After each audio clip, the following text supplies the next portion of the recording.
Bonjour à tous et bienvenue sur le plateau d'Un cœur qui écoute, votre émission de spiritualité. Aujourd'hui, je vous invite à accueillir Patrice Martineau. Bonjour Patrice. Bonjour. Bon, alors beaucoup des téléspectateurs vous connaissent, surtout par vos chansons. Bien ça sûr, fait ouais. un petit moment qu'on a la joie de vous entendre chanter le Christ, tout simplement. Une partie avec votre frère, une partie sans votre frère. Je crois qu'il y a 6 albums sans votre frère. On a fait 14 albums ensemble et puis 10. Moi, j'en ai fait 10 en solo. Voilà, puis il y a aussi des duos par-ci, par-là. Enfin, vous êtes toujours sur la brèche. Ouais. Vous avez passé les 70 ans, mais vous êtes toujours là. La voix, toujours vivant. La même voix, toujours vivant. On va parler dans un instant, eh bien, justement, de ce feu qui vous anime et puis à quel moment il s'est vraiment allumé. Juste avant, alors d'habitude, je demande aux gens de nous lire un extrait de texte, mais là, comme vous êtes chanteur, eh bien, on va prendre un extrait de clip.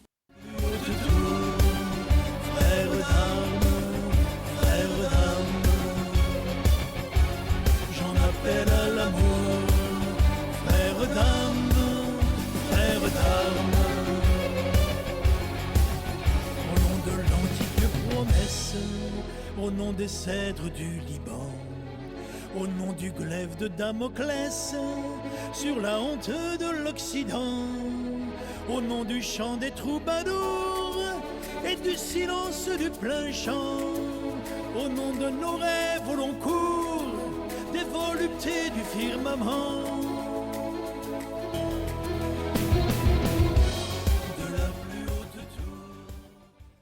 Donc, de la plus haute tour. Que dites-vous dans cette chanson ? C'est un appel à l'amour, au grand amour. Et c'est une référence, bien sûr, à Rimbaud. Et puis, c'est surtout l'envie de pousser un cri vers le ciel pour aider les gens, par une chanson, à se mettre debout, quoi. Et regarder le ciel, tout simplement. C'est être debout, être vivant, quoi. Et quand on regarde l'actualité, quand on entend parler un petit peu des conflits qui continuent toujours dans l'histoire des hommes, vous y croyez encore à l'amour ? Oui, parce que je suis chrétien, donc l'espérance est plus grande que moi. Et comme je m'en nourris, normalement, si tout se passe bien, elle devrait transparaître, quoi. Même si, quelquefois, quand on est homme, il y a le pécheur qui met un voile devant l'espérance. C'est pas toujours ce qu'on aimerait que les autres voient de nous, mais c'est ainsi, quoi. Alors, ce que vous dites là, vous l'avez toujours dit, toujours pensé ? Depuis que j'ai retrouvé la foi, j'ai toujours pensé. Ouais. Vous l'avez perdu comment ? Par négligence. Je suis né dans une famille qui était catholique, traditionnelle, à la messe tous les dimanches, etc. Puis un jour... En Vendée ? En Vendée, bon... Plus précisément du côté des Herbiers. Voilà. Et puis un jour, quand on a 15-16 ans, on décroche parce que la vie nous ouvre des portes. Et puis il y a des choses qui nous paraissent dérisoires quand nous sommes adolescents. Et puis un jour, la vie nous rattrape. Et quand j'ai eu 26-27 ans, je me souviens plus très bien, la foi m'a rattrapé. Ouais. Et qu'est-ce qui s'est passé entre les deux ? Alors, entre les deux, il y a eu un combat intérieur qui était suite à des chutes vertigineuses de professionnels, une aventure artistique qui ne marchait pas très bien. Et puis après, j'ai voulu me lancer dans la production de spectacles. Et puis, on était, avec le collègue avec lequel je travaillais, on était ruinés en 2 soirs avec Souchon, qui avait fait une tournée qui n'a pas du tout marché. Puis nous, on faisait partie des victimes. D'accord. Il s'en souvient d'ailleurs, je pense, Souchon. Et j'ai entendu parler de ça un soir à la télé. Et j'imagine qu'à cette époque-là, votre père vous regardait en disant... Ah oui, c'est quoi ce métier que tu as choisi ? C'est pas un métier. C'est pas un métier, ouais. Alors que je me suis toujours senti habité par le métier. Je savais que j'allais être chanteur un jour quand j'avais 12 ans, quoi. C'est né comment ? C'est né...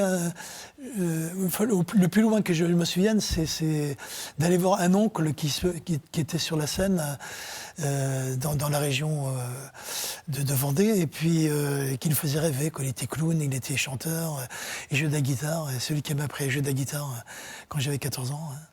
Et puis après, il y a eu aussi un déclic avec Adamo, un soir à la télévision, en noir et blanc, il chantait « Tombe la neige ». Et le bonheur que j'ai reçu ce soir-là, le bonheur de gamin, quoi, j'ai peut-être 11 ans, quoi. Je me suis dit, je vais faire comme lui, je vais donner du bonheur aux gens avec des chansons, quoi. Et ça ne m'a jamais quitté. Hein. Et alors, ces années d'épreuves, il y a peut-être eu un dépit amoureux aussi là-dedans pendant qu'on... Ah oui, non, mais j'ai mené une vie dont j'ai pas envie de m'étaler, quoi. Mais effectivement, j'ai pas mené une vie reluisante à l'époque. Hein. C'était un peu chaotique. Hein. Vous vous êtes blessé? Oui, là, je pense que j'ai fait du mal aussi à des proches, sans doute, par des mauvais choix que j'avais faits, effectivement. Et là, qu'est-ce qui s'est passé? Alors, ce qui s'est passé, c'est qu'au fond du trou, c'est ma maman qui nous a proposé, avec mes frères et sœurs, à faire un voyage dans un pèlerinage qui était en vogue à l'époque, en Italie. Et puis, parce qu'elle voyait que ça n'allait pas très bien dans ma tête, et elle ne savait pas quoi faire pour m'en sortir. Je sais qu'elle priait secrètement le Sacré-Cœur. Elle me l'a avoué plusieurs années plus tard. Hein. Et puis, moi, j'y suis allé en touriste histoire de prendre l'air, tout simplement. Et puis, en fait, j'ai été bouleversé de voir des gens qui récitaient un chapelet, alors que moi, j'étais plein de moi-même. Et puis, eux, ils étaient tout abandonnés à Dieu dans une prière simple. Et j'ai eu un peu une crise de jalousie, quoi. J'ai voulu avoir la joie que je recevais de ces gens-là. En fait, j'ai sauvé un peu par le chapelet des autres. C'est assez étonnant. Hein. Donc vous étiez plein de vous-même, de vos problèmes, je suis vraiment de tombé vos frustrations. Oui, j'étais plein d'orgueil. Ah oui, d'accord, aussi. Il faut dire les choses comme c'était. Quoi. Je voulais devenir quelqu'un, un grand chanteur, etc. Quoi. Puis en fait, non. Là, je me suis bien ramassé. Et dans les frères et sœurs, il y a que vous qui avez été touchés? Non, mon frère Roger, avec qui j'ai travaillé pendant 25 ans, lui, c'est au même moment, mais pour des raisons différentes, évidemment. D'accord, parce que extra. C'est toujours des aventures personnelles. Oui. Quoi. Ouais. Et il n'y a pas eu un mouvement de rejet juste après? Non, au contraire. J'ai voulu goûter à cette joie qui s'abattait sur moi. Et puis j'ai eu la chance de tomber sur un prêtre que j'ai rencontré très rapidement et puis que je fréquentais tous les mois et qui m'a nourri. Puis c'est quelqu'un qui était tout abandonné. Et j'ai dû lui chanter aussi, parce qu'en fait, c'est pas pour autant qu'on arrête d'écrire des chansons quand on découvre la foi. Quoi. On chante autre chose. Et voilà, mais je me souviens que le dernier concert que je vais donner aussitôt après découvrir la foi, les mots n'avaient plus de résonance dans ma bouche, et je me suis dit, là c'est terminé, quoi, j'arrête. Quoi. Mais ça m'a pas empêché de continuer à écrire des chansons, mais seulement ça n'avait plus du tout le même goût, et puis ça m'a permis aussi de retrouver ma culture de Vendéen. Quoi. Enfin, les cartes de Vendée, je les ai découvertes à ce moment-là. J'ai découvert aussi l'amour de la France, les cathédrales, enfin, le Moyen-Âge, enfin, des choses qui m'ont vraiment beaucoup nourri. Quoi. Vous vous sentez chanteur un peu identitaire? Je ne sais pas si le mot veut dire ça, mais chanteur d'un lieu, d'une place? Non, je me sens plutôt... Tous les sujets m'intéressent. Même des chansons grivoises m'intéressent. C'est dans la mesure où il y a la chute, rentre dans l'espérance, ça m'intéresse. Je ne suis pas du tout coincé dans ce qu'on dit communément béni oui. C'est pas... Tout m'intéresse, parce que j'ai même repris des chansons de Guillaume de Poitiers que j'ai réadaptées en français moderne, et qui sont sur le chemin de Saint-Jacques, avec des chansons grivoises, et que j'ai fait basculer la chanson dans le pêcheur qui veut se repentir sur le chemin de Saint-Jacques. Enfin, en fait, quand on est compositeur, on ne s'interdit rien. Quoi. Ça va de la louange à la grivoiserie. Quoi. Mais l'essentiel, pour moi, ça a toujours été... j'ai toujours eu le sentiment de faire des chansons d'amour. Quoi. Et mon rêve, c'est toujours de faire la plus belle chanson d'amour du monde. Sauf que Dieu m'a précédé, quoi, avec le Cantique des Cantiques, évidemment. Quoi, Alors vous auriez aimé être avec votre guitare à chanter sous les fenêtres l'amour Ah oui, bien sûr. Hein, Là, quand j'ai découvert les troubadours, j'ai découvert un monde, la densité de la chanson d'amour. Quoi. Et en fait, je me suis rendu compte en travaillant, parce que j'ai dû adapter une 50aine de chansons de troubadours, qu'en fait, c'est vraiment le lien, un lien direct avec le Cantique des Cantiques. Hein. D'accord. Donc on ne peut pas comprendre les troubadours sans avoir lu le Cantique des Cantiques. Et dans une forme plutôt de type amour courtois? Amour courtois, oui. Oui, c'est l'amour courtois dans toute son épaisseur. Quoi. Ouais. Et donc vous avez des noms de... Oui, Guillaume de Poitiers, Geoffroy Rudel, Bernard de Ventadour, Père Vidal, enfin c'est des gens qui... C'est drôle parce qu'en fait, je me suis dit quand je serai au ciel, je les reconnaîtrai. Et je dirais, toi t'es Rudel, toi t'es Ventadour, toi t'es Guillaume de Poitiers. C'est une familiarité quoi, avec ces gens-là. Quoi. Et de chanter ça permet de vivre autre chose dans sa vie de couple, par exemple? Alors, je peux pas vous dire parce que moi, j'aime tellement la chanson d'amour que j'ai forcément écrit des chansons d'amour pour ma femme, quoi, évidemment. Mais je sais même pas quoi vous répondre. Je baigne dedans, quoi. Mais c'est des gens qui m'ont nourri parce qu'en fait et qui m'ont libéré aussi de ce qu'on peut attendre de l'amour, de ce qu'on dit de l'amour de Dieu, quoi. Donc c'est l'amour de Dieu qui se répercute dans l'amour des hommes entre eux et des hommes avec les femmes, quoi. C'est vrai que même une chanson, c'est peut-être choquer des gens ce que je vais vous dire, mais même une chanson adultère peut devenir une belle chanson. Et d'ailleurs Simone Veil en parle aussi parce qu'on la transcende, quoi. C'est comme de la même manière qu'on transcende le péché, quoi, pour entrer dans l'espérance, quoi. Et la chanson où il y a 3-4 minutes, il faut cerner un sujet avec... Et donc avec Daniel Sfasarias, on s'est bien entendu là-dessus, parce qu'il a fait une thèse d'université là-dessus. Hein. Donc là, quand on se voit, on parle forcément de nos amis communs, les troubadours. Vous parliez tout à l'heure du péché originel qui vient voiler. Oui, c'est ça. Qu'est-ce que vous avez compris de la confession? Quand? Comment? C'est de se livrer, c'est de se débarrasser, quoi, de tout ce qui nous encombre. Hein, quoi. Mais ce qui est très curieux, c'est qu'il y a des périodes où je me confessais beaucoup, d'autres beaucoup moins. On n'est pas le même quand on découvre la foi que quand on a 40 ans de foi. Quoi. Après, il y a aussi la période où on élève les enfants. Donc, on est aussi dans l'enseignement aussi aux enfants qu'on doit prodiguer. On passe par plusieurs étapes dans la vie, quoi. Et c'est vrai que j'ai toujours eu ce sentiment que le péché nous voile et nous empêche d'accéder à quelque chose de grand, quoi. C'est une lumière, quoi, j'ai écrit une chanson il n'y a pas très longtemps, il existe un amour plus grand que notre amour, mon amour, quoi. Pour moi, c'est un peu lié aussi au Cantique des Cantiques. Alors, ce qu'on attend de personnes comme vous, c'est souvent de voir un peu plus loin que nous. Oui. Et en le disant avec des mots qui ne sont pas forcément adaptés parce que ce que vous voyez c'est la poésie, plus loin, hein. voilà, c'est ça. Mais c'est un autre langage pour peut-être rejoindre plus la vérité, rejoindre Dieu, rejoindre l'amour. Oui, mais par exemple des gens comme Claudel, enfin Bernados, même Peggy, enfin c'est des gens qui en utilisant, je dirais presque l'humeur poétique, nourrissent. Ça paraît pas très concret quelquefois la poésie, mais en fait ça permet un espace de liberté pour pouvoir aller au fond de l'âme.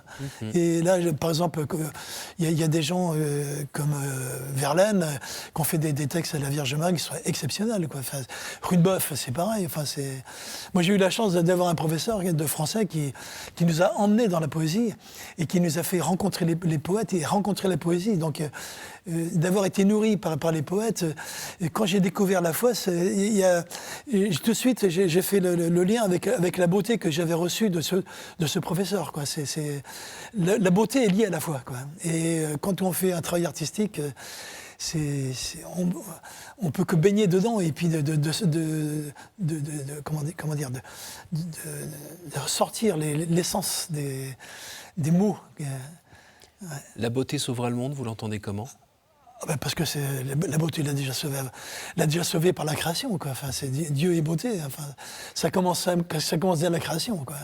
Donc ça ne peut que sauver le monde, même au bout du monde, quoi. Enfin, même à la fin du monde, quoi. On peut pas y échapper à la beauté. C'est impossible. Si on fait là une petite pause et on regarde votre vie de foi qui s'est rallumée à la fin de la vingtaine, dans votre vie de foi, vous avez progressé comment?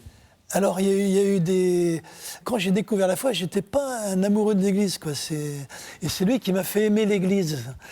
Et en fait, après, je me suis rendu compte que l'Église était une vraie mère aimante une vraie enseignante aussi pour nourrir les petits que nous sommes. C'est un prêtre qui m'a fait énormément de bien, quoi. Il est mort il y a quelques années. J'ai écrit une chanson qui s'appelle Mon Père, justement, juste quelques mois avant son décès, quand même. Pour le remercier de m'avoir donné ce trop-plein de foi, quoi. C'est quelqu'un qui était rayonnant, quoi.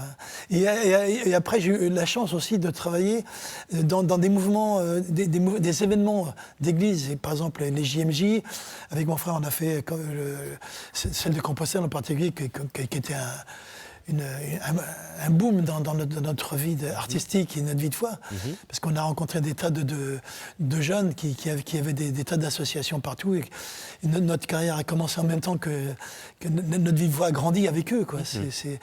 C'était incroyable. Et puis jusqu'au moment en 95 où on était reçu par Jean-Paul II, quand on a fait le disque Vie de famille, où il recevait tous les gens qui œuvraient pour la famille cette année-là. Et puis nous, on avait reçu le prix de la famille avec le disque Vie de famille. Et c'était pour nous la consécration. Je me souviens de la d'être photo. avec Jean-Paul II, c'était extraordinaire. Ouais. Alors la vie tourne et puis comme ça arrive pour tout le monde, vous avez perdu votre père, vous avez perdu aussi votre sœur de la maladie de Charcot. La maladie de Charcot, en fait, dans ma famille, on a perdu en l'espace de 3 ans plein de proches, quoi, de très proches. Donc j'ai perdu mon frère qui est dans un accident de moto, une belle-sœur aussi par un suicide, enfin ma sœur par la maladie de Charcot, mon père, ma belle-mère, en fait c'est en l'espace de très peu de temps, quoi. Et là tout d'un coup, on ne chante plus le cantique des cantiques, mais on se retrouve plutôt du côté de Job. Oui, on se dit mais qu'est-ce qui nous arrive ? Parce qu'en fait, quand tout le monde est vivant, on parle de la mort, quoi. On en parle. Mais quand elle arrive au-devant de nous, et qu'elle arrive tout d'un coup, alors qu'on se croyait presque immortel, parce que dans ma famille, tous les gens mouraient très vieux, quoi. Donc ça paraissait loin, quoi. Puis à un moment, il meurt tellement pas qu'on se sent presque intouchable. Et là, c'est des morts brutales. Et puis là, tout arrive en même temps. Et là, j'avoue qu'il y a une incompréhension. Qu'est-ce qui se passe puis tous ces visages, quoi. Mais ce qui m'a beaucoup impressionné, c'est ma sœur, quoi. Enfin, parce que ma sœur avait une foi profonde et puis elle a gardé une espérance jusqu'au bout. Malgré cette prison qui se fermait sur elle, elle a gardé ses yeux de foi, quoi, qui brillaient en elle jusqu'à la fin, quoi. Et là, c'est quelque chose qui m'a beaucoup touché, moi, c'est son regard, quoi, à la fin de sa vie. Puis quand elle est partie, c'est un truc qui est assez bizarre, c'est que j'ai eu toute ma jeunesse qui s'envolait avec elle, quoi. Parce qu'on a eu tellement de souvenirs jusqu'à l'âge de 25 ans ensemble que c'était. Elle avait emmené une partie de moi-même, quoi, avec elle. Et ça change quelque chose après dans sa vie d'homme, oui, mais dans sa vie de foi ? Oui, parce que je pense souvent à elle, donc je la sens vivante. Donc je sais qu'on se reverra, oui, évidemment. La foi, c'est de croire quelque chose qu'on ne voit pas. Mais c'est aussi entrer dans une vie encore plus intime que sur la terre, quoi. C'est-à-dire qu'on est tous tournés vers la même beauté, vers le même grand amour qui nous aspire, quoi. C'est assez difficile à définir. Mais je pense qu'on sera ensemble. On a le même regard porté vers la même... La même direction. La même direction, le même horizon, quoi. Puis ça sera infini, quoi. Puis je pense que il y aura une joie. Enfin, le prêtre dont je vous parlais, quand il parlait de la fin, il parlait de l'instant d'éternité, quoi. Et ça, c'est un truc qui m'a marqué. Parce que comment définir la vie éternelle ? On se dit que j'entendais Michel Blanc qui parlait on va s'ennuyer dans l'éternité. Non, c'est un instant d'éternité. Donc en fait, c'est une joie qui s'empare de nous et c'est une joie qui doit être énorme parce que c'est une jouissance. Ça doit sortir par. Le corps doit être ridicule. Alors parfois, quand on est enfant, on a une vision du rapport avec Dieu qui est. Bon, allez, je fais des efforts là-dessus, puis toi, tu me donnes ça. Oui. Il y a un jeu, c'est un jeu d'enfant. Et puis, il y a des fois où, et même très souvent, sans qu'on le veuille vraiment, on continue à être dans cette relation avec le Seigneur, un peu je te donne des trucs, donc tu me donnes ça. Donc, par exemple, vous chantez pour Dieu, en gros, il protège les vôtres, et puis... Non, je ne suis pas dans cet esprit-là, non. La seule chose phrase qui m'a vraiment habité après ma conversion, c'est si le grain tombé en terre ne meurt pas, il ne porte aucun fruit, quoi. Et moi, je sais que la chanson m'a toujours habité. Et quand je me suis converti, j'ai sacrifié ce don. Et donc, parce que je me suis dit, maintenant, Patrice, du calme, ta vie de famille, la hiérarchie se met en place. Il faut d'abord que tu fasses vivre ta vie de famille, et puis que tu élèves tes enfants. Oui. Tu apprends un vrai métier qui va pouvoir aussi nourrir ta famille. C'est ce que j'ai fait. Donc, j'ai appris le métier de cordonnier, que j'ai exercé pendant 7 ans. Et puis, jusqu'au moment où j'en pouvais plus, quoi. Enfin, il y a un moment où... Mais j'ai eu l'impression que c'était Dieu qui me rendait le don qu'il m'avait donné, quoi. Donc si le grain tombé en terre ne meurt pas... Donc j'avais sacrifié ce don. Ça c'est sûr. Je m'étais résigné à ne plus chanter. Et puis en fait, c'est ce prêtre qui donnait des séances de catéchèse à des jeunes dans toute la région, près de Cholet, hein, et qui un jour me dit, Patrice, j'ai pas de voix, je suis pas un orateur, j'ai peur que ces jeunes s'ennuient. Alors à un moment, il y en a eu presque 250 à 300, quoi. Donc, et il faudrait que vous veniez, vous faites une chanson au début, une chanson au milieu, une chanson à la fin, pour couper un petit peu, pour pas qu'ils s'ennuient, quoi. Personne ne s'ennuyait, mais... Donc c'est comme ça que les choses sont revenues aussi. Donc c'est revenu aussi par... Le don que Dieu m'avait donné est revenu aussi par la foi. Ça, c'est incroyable. Je me suis senti conduit. Et quand vous avez... Donc depuis que vous avez retrouvé le Seigneur, il y a eu encore d'autres fois, vous êtes un peu éloigné de lui ou... Ah bah oui, il y a des fois, ça me casse les pieds, quoi. Parce que la vie nous appelle, puis moi je suis un gourmand de la vie, et donc... mais bon, c'est aussi, il y a des rencontres qui se font, mais aussi il y a le fait aussi, la vie de famille permet aussi de remettre les choses en place, les pieds sur terre, les enfants nous rappellent à l'ordre, l'épouse aussi. Donc, je pense que si j'avais pas eu la femme que j'ai eue, j'aurais peut-être mené une vie artistique un peu moins sérieuse. Et on n'aurait peut-être pas le plaisir de vous avoir aujourd'hui en plateau. Aussi. Pourriez-vous me dire un chiffre entre 1 et 10, s'il vous plaît? 5. En dehors de la Sainte Famille, quel est le personnage biblique qui vous touche le plus en ce moment? Marie-Madeleine. Pourquoi? Parce que quand j'ai découvert cette femme, elle avait tout en elle. C'était l'amoureuse par excellence. C'était...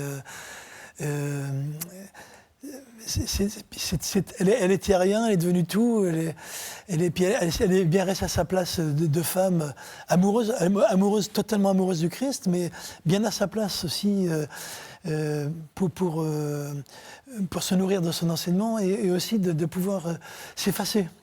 Parce qu'il y a toute une vie apostolique, une vie de feu, une vie apostolique, après une vie de retrait à la Sainte-Baume. Donc j'ai fait plusieurs fois ce parcours parce que c'est une femme qui m'a fasciné. J'aurais aimé la rencontrer, ça c'est sûr. Hein. Ouais. À nouveau, entre 1 et 10 3. Quelle est la pire idée fausse que l'on se fait sur Dieu, selon vous?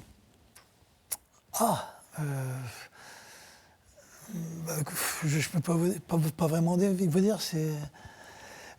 Faut pas le prendre pour un père fouettard. Enfin, Dieu est plus amoureux que tous les amoureux du monde. Quoi. Enfin, il ne peut pas nous vouloir du mal. Quoi. C'est pas possible. C'est pas un père fouettard, ça c'est sûr. Une dernière? Bon, 4. Quelle est la dernière fois où vous avez reconnu l'action du Christ dans votre vie? Alors, c'était peut-être au baptême de ma petite fille, la dernière de mes petites filles. J'étais très ému de voir la cérémonie du baptême. Il y en a qui pleuraient d'ailleurs.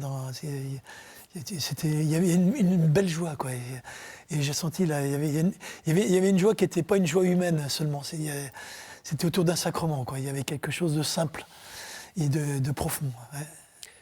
Bien, merci beaucoup. Merci Patrice d'être venu de votre Vendée pour nous partager votre vie de foi avec ses chemins de traverse. Tortueux, quelquefois. Et puis ce qui vous anime encore aujourd'hui. J'invite les gens à retrouver votre nouvel album qui s'appelle Oma France. Oma France, Ouais. aux éditions Rejoice. Rejoice, oui, bien sûr. Merci beaucoup d'être venu. Merci à vous Je vous tous en pour prie. votre fidélité. N'hésitez pas à retrouver cette émission sur notre site www.ktotv.com.